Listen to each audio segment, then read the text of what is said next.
This is the story of Eric Calloway and his wife Natalie Calloway. They had built something that looked from any reasonable distance like a good life.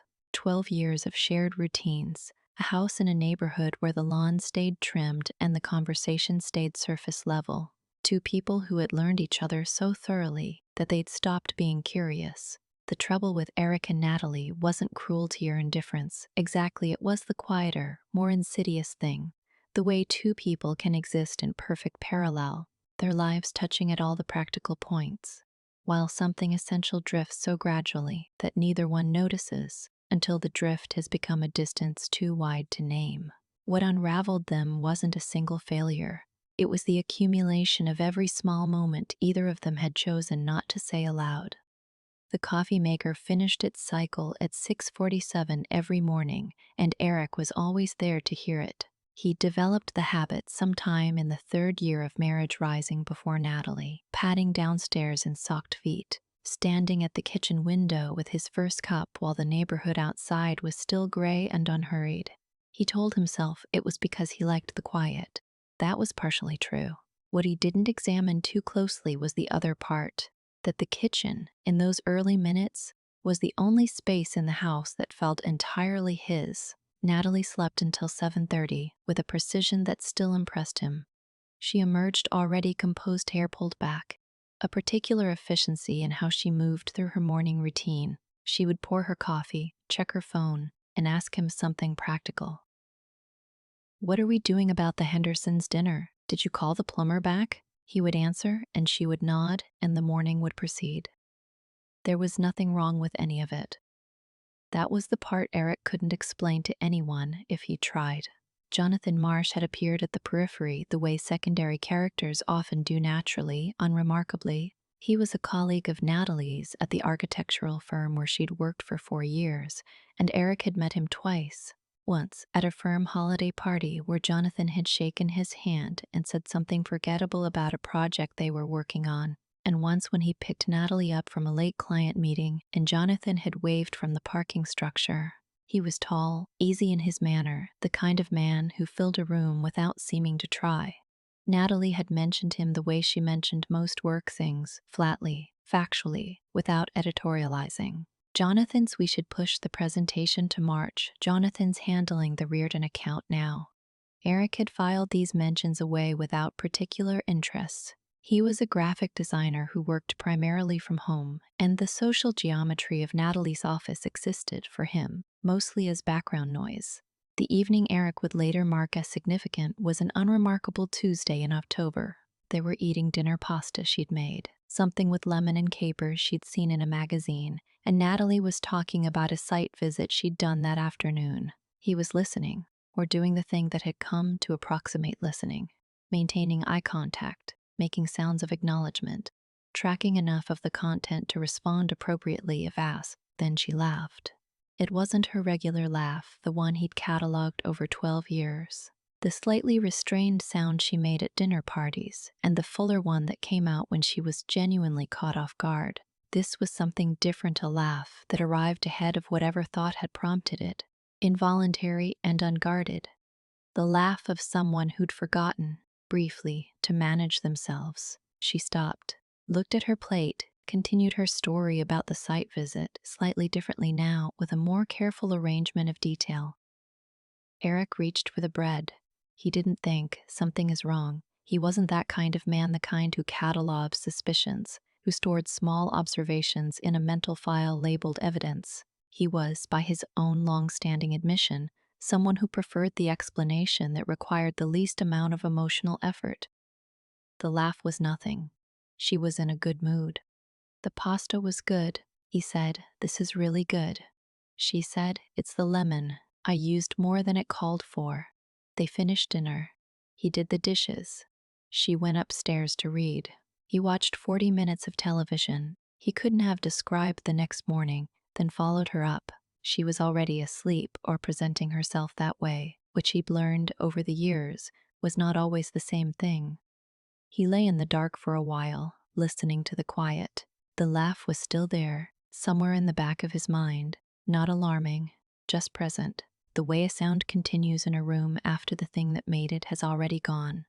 November arrived, and with it the particular flatness of late autumn, the last of the leaves, the sky going colorless by 4 in the afternoon. Eric noticed, in the way you notice weather, that Natalie's phone had migrated. It had always lived on the kitchen counter when she was home, face up, a peripheral presence that beeped occasionally with emails and texts she'd glance at without urgency.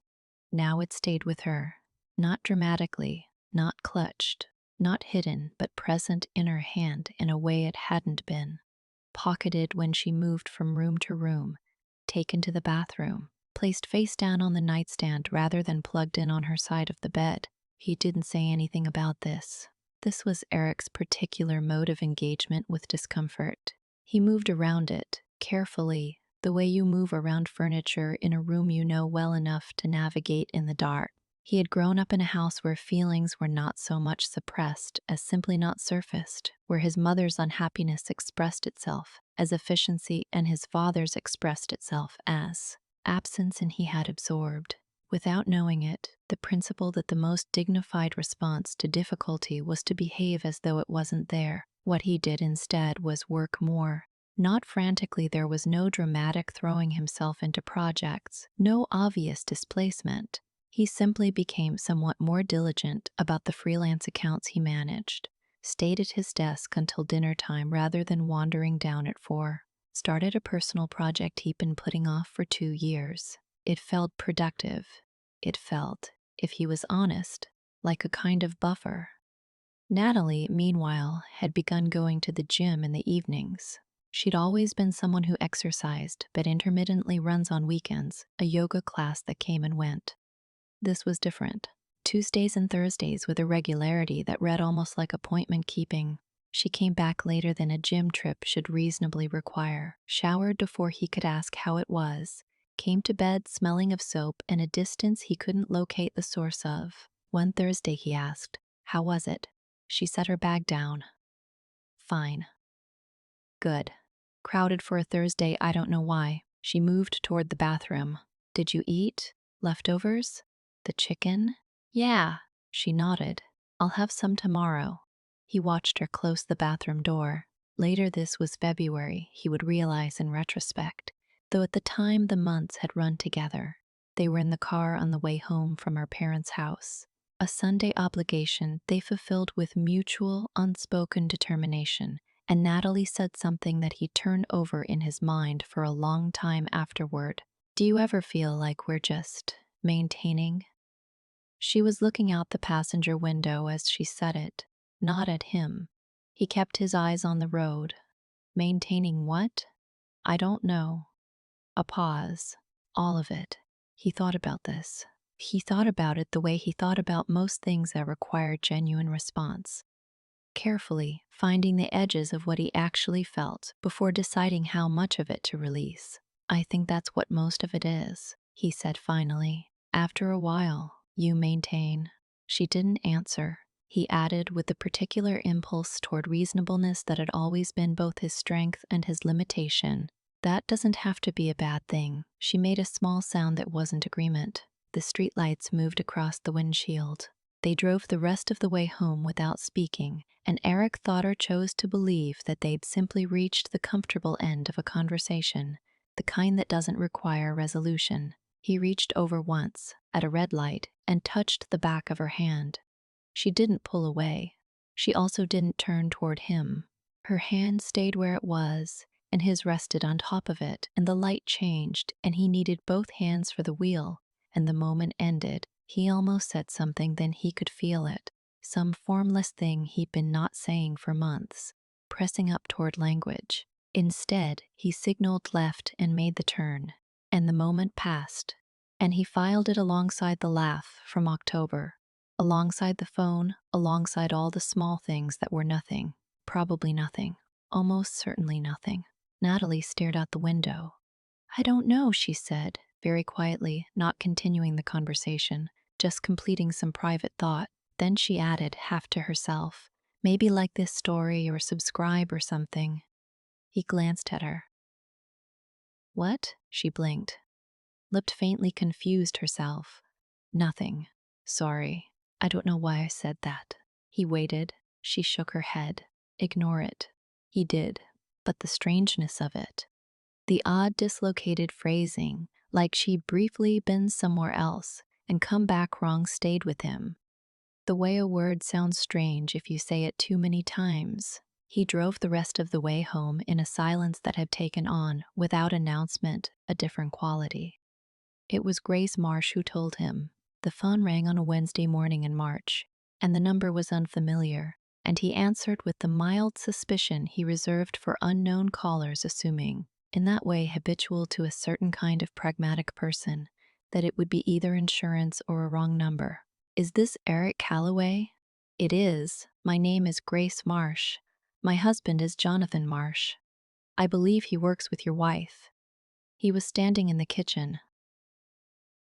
The coffee maker had finished its cycle. Steam was still rising from the carafe. I see, he said. Grace Marsh had a voice that was measured and controlled in the way of someone who had been upset for some time and had arrived at a place past the immediate turbulence calm, not because nothing was wrong, but because she had made a decision, and the decision had given her something to stand on. She told him that she'd found messages, that it had been ongoing since September, that she was, at this point, primarily interested in a conversation rather than an ambush. He listened. He stood very still, the way he'd learned to stand when something required him to process without reacting. How certain are you? He asked when she'd finished. Certain enough that I'm calling you. He asked her to give him 24 hours. She agreed, with the patience of someone who'd already waited longer than she should have. He said, I'm sorry this is happening to you. There was a pause. You too, she said. He didn't confront Natalie that night. He made dinner the pasta with lemon again, without knowing why, and he watched her eat it, and he tried to see whatever it was he'd been not seeing for months. What he found was harder to process than he'd expected. She wasn't visibly different. She was exactly herself, efficient, composed, present in all the practical ways. She asked about his day. He answered. She mentioned a deadline. He listened. He understood, sitting across from her, that this was what she'd been for months, possibly longer, fully present in the functional sense and somewhere else in the sense that mattered. And he had let it go unremarked because looking at it would require him to admit that he'd felt it, and feeling it would require him to have said something. And saying something would have required him to believe that he deserved a different answer than the one the silence was already giving. He told her the next evening. He said, I got a call from Grace Marsh. She was putting dishes away. She stopped. She didn't deny it. That surprised him. He'd expected something, a protest, or reaching for plausible alternatives. Instead, she set the plate down on the counter and turned to look at him with an expression he couldn't entirely read, one that contained things he didn't have clear access to. How long? He asked. September. He did the math. I wasn't happy, she said. Not defensively, more like something she needed him to know, separate from the question of right or wrong. I know, he said. This seemed to reach her in some way she hadn't prepared for. She looked away. He thought about asking what Jonathan had given her that he hadn't, but the question felt, in the moment, beside the point. He didn't want the answer badly enough to have to carry it. What he said instead was, where does this leave things? She hesitated. Then, I don't know if I want to fix this. It was honest. He gave her that. Then don't, he said. But I need you out of the house while we figure out the rest. She nodded. She left 2 weeks later to her sister's with 3 suitcases. He stood in the empty bedroom afterward and looked at the nightstand where her phone used to sit face down, and he didn't feel what he'd expected to feel. Rage, devastation, the clean pain of betrayal. He felt, mostly, tired. And something else, quieter, the distant recognition of a man who has been answering the wrong question for a very long time. Grace Marsh drove a gray Subaru and took her coffee with no sugar. And Eric learned these things over several weeks of meetings at a diner off the interstate that neither of them had any particular attachment to. She was 41, a paralegal with a precise, methodical mind and a dry sense of humor she deployed sparingly, as if she'd learned that most people weren't ready for it. She had 2 kids, 9 and 12, and a manner of speaking about difficult things that was direct without being hard. She'd been married to Jonathan for 14 years. "He didn't think I'd find out," she said at their second meeting. "Or I think he thought I'd find out and not do anything." Why? She considered this. Because that's what I'd done before. Eric looked at her. "Not this," she clarified. "A different time. 3 years ago, something smaller. I found something and I decided not to press on it." She wrapped both hands around her coffee cup. I think he took that as a kind of answer. There was no melodrama in how she said this, no visible wound, or not one she was offering. Just the fact of it. They had agreed, practically, on a joint approach, Grace had documented, with the precision of someone who'd spent years around legal proceedings. The financial implications of Jonathan's conduct on their marital assets. There was a business account that bore looking at. There were expenses that didn't align with the accounts he'd given her. There was a professional acquaintance of Jonathan's, a potential business partner who had strong feelings about personal integrity relevant, because Jonathan had cultivated this man's trust for a year and a half. None of it was revenge in the operatic sense. It was closer to correction. Eric's role was smaller. He'd consulted with a divorce attorney and understood what Natalie's position was financially and where the pressure points were. They had a joint investment account she'd been managing and had, in the last 8 months, made several decisions without informing him. He'd been passive about their finances in a way that had been, he could now see, another form of the same behavior, letting things drift rather than engaging with something uncomfortable. He was not, he told his attorney, interested in destroying her. He was interested in a fair settlement. What he observed, through mutual connections, was that Natalie had reshaped the narrative somewhere between her sister's guest room and the apartment she'd moved into in April. She had not lied. Exactly, the story was constructed of true components, selectively assembled. Eric was distant. Eric was emotionally unavailable. The marriage had been over for years, really, and she'd simply had the courage to acknowledge it. He heard this third hand from a friend of a friend, and he sat with it for a long time. The part that bothered him wasn't that she'd framed it this way. He understood the human need to stand somewhere, to have a story about yourself that doesn't make you the architect of your own damage. What bothered him was that some of it wasn't wrong. He had been distant. He had been unavailable in the ways that mattered. He'd made a practice of treating emotional engagement as optional and hadn't considered, until it was beside the point, what that had cost. He said this to Grace. Not all of it, but enough. And she listened with the careful attention she gave most things. "That's not permission," she said. "No, you can have caused a problem without being the reason for the choice she made." He turned his coffee cup in his hands. "I know," he said. "That's the part I'm trying to hold on to." By June, Jonathan had moved out of the house. The business partner had withdrawn from the venture, citing, with characteristic vagueness, a difference in values. Natalie and Jonathan's relationship, the version that had been conducted in the architecture of other people's lives, was continuing, quieter now, stripped of whatever it had been when it was still an act of daring. Eric had heard, again third hand, that it wasn't what Natalie had imagined. He didn't feel satisfaction at this. He felt something closer to sorrow at the particular human tendency to trade the difficult known for the promising unknown and discover, eventually, that difficulty is not a property of places but of people. He and Grace did not see each other every week. Some weeks it was a text, a brief check-in, the exchange of a document, but there were other conversations, longer ones, about their kids. She had 2. He had no children, which he hadn't expected.